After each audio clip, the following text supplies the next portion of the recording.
Aeons ago, causal matter and conscious spirit meditated upon Sadguru. At that time, he enlightened them easily in their meditation within a dualistic manner, internally in the form of inspiration and externally in the form of illuminator of actions. Knowing that it was the desire of causal matter and conscious spirit, as well as all others, the consciousness appeared before their vision with two arms bright as a sphatic, clad in white robes, brilliant and shining, assuming the name of Guru. From this, it is clear that no one is supreme, and the one who is truly supreme can only be called Guru. To demonstrate this, he assumed the name of Guru. After instructing each one of their individual authority and responsibilities, the one Supreme Divine who had assumed the name of Guru became self-absorbed and vanished. His presence in all living beings is located in the center of the head, known as Brahmarandra, or scientifically as a fontanel bone area. His existence is also present in the four states of waking, dreaming, sleeping, and turiya, in the fourfold chakras or the energy centers of the heart, navel, lower abdomen, and Muladhara respectively. Note, the heart, that is Anahat or cardiac plexus, navel, that is Nabhi or solar plexus, lower abdomen, that is Swadhisthana or aortic plexus, and Muladhara or pelvic plexus respectively, and therefore he is known as God. Beyond these four, the state which is devoid of these states and which always exists as Soham, that I am, Atman, is known as the Tatpada.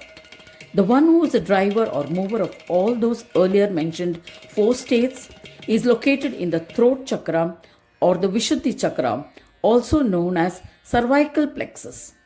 When he desires to have bodily enjoyments, he is known as Jivatma. When he goes beyond the influence of bodily pleasures, then he achieves the state of Soham Brahma. When he becomes present in Bhru Chakra, middle of the eyebrow chakra, he is known as Paramatma. He is then devoid of any attractions, and his dharma is to always be in the witness state and appear as light. In brief, the place where the union of the Jivatma, individual spirit, and Paramatma, Supreme Self, takes place, that place is a state of consciousness which takes the form of Guru and is located in the fontanel bone area on top of the head in an individual. This is a lotus with 1,000 petals and is called the Sahasrar, where the Asipada or state where Sadguru exists as a flame of light and from where enlightenment of all knowledge takes place. Now I shall sing the praise of my favorite deity, Ganesh Yogendra Maharaj. While describing his favorite deity, states that your favorite deity means the one whom you like the most. Taking into consideration the fruits of a tradition followed for innumerable lifetimes, the deity before whom one feels absolute faith and love from deep within oneself in a very natural way, apart from whom one feels everything else is trifling, for whom one feels love more than one's own body and life breath, and unto whom one's attention remains attached like a firm grip, such a deity is one's favorite. The discriminative intellect decides the worthiness and accomplishes one's aim through the specific deity. Having decided and become devoted to it, the love and trust that develops as a result is one thing, and the love that develops as a natural consequence of doing as mentioned above is another thing altogether. Everywhere on the path of devotion, the deity for fulfillment of one's purpose is one, and the deity to whom one is naturally inclined to worship, that is one's favorite deity, is different. Still, the practice of worshipping the deity that can first fulfill one's purpose demonstrates that it is the same deity to whom we have lovingly surrendered, and with that intention we once again sing in praise of that deity. The Lord, who is the support of Abheda Brahma, the universal Brahma, who is the fulfiller of all, who is known as Brahmanaspati, who is the embodiment of enlightened yogic peace, verily the Atman Ganesh, he alone is my favorite deity. How do I sing your praise, you who are beyond the yoga of all yogas? The reason being that if one has accomplished everything within the limits of mind and speech, Then, in that state, one has attained the superconscious meditative union. Once the mind and speech are completely absorbed, the state that occurs is known as supraconscious meditative union. Therefore, O Shri Ganaraja Brahmanaspati, you are attainable only when the dual meditative union is totally concluded. This is described by Mother Shruti.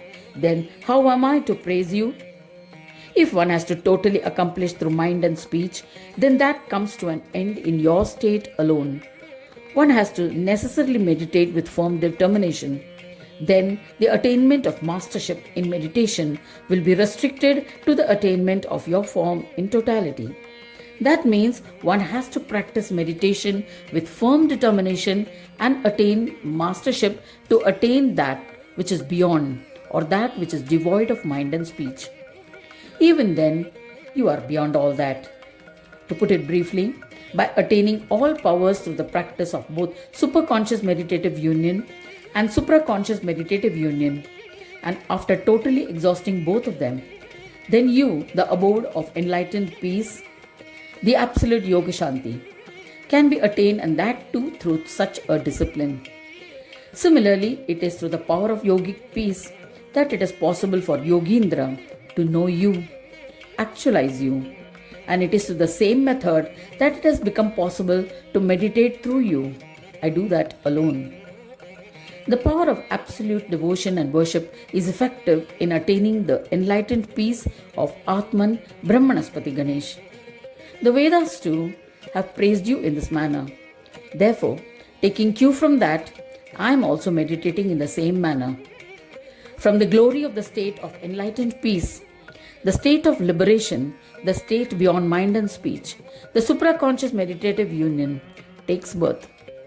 Just as creation occurs from the point of dissolution, it is from the state of total conclusion that the state beyond mind and speech, the supraconscious meditative union, that the glory of yoga of enlightened peace truly gains perception. In this manner, supraconscious meditative union has proved to be two-dimensional. 1. Being devoid of mind and speech, and 2. Liberating through restraint, which was the experience of the most eminent Yogindra as Samadhi Sadhak. Superconscious meditative union has only one method of practice, while the other is the famous as supraconscious meditative union. This experience has been described in the scriptures as of two types. One is incorporeal experience, and the second is the experience of being in the absorption of causal matter. Taking the above into consideration, one is justified in concluding that the light of superconscious meditative union was illumined from the supraconscious meditative union, and they are of 8 types. Since supraconscious meditative union is subject to absorption into causal matter, that becomes the root cause of superconscious meditative union, which is subject to the existence in causal matter, which expands into gross, subtle, causal, and primordial cause, etc., forming 4 types of experiences. Each of these 4 types further consists of 2 types within each, namely causal matter and conscious spirit, thereby forming 8 types of superconscious meditative union. One has to clearly understand this. We will go into greater detail on the subject as we go ahead, but a mention has been made here to define each one of them. Similarly, it is only with further investigation into the tendencies of the mental vital consciousness substance that dvivid or duality in meditative union, that single pointedness and self-restraint can be interpreted further, and self-knowing through superconscious meditative union and supraconscious meditative union can be understood.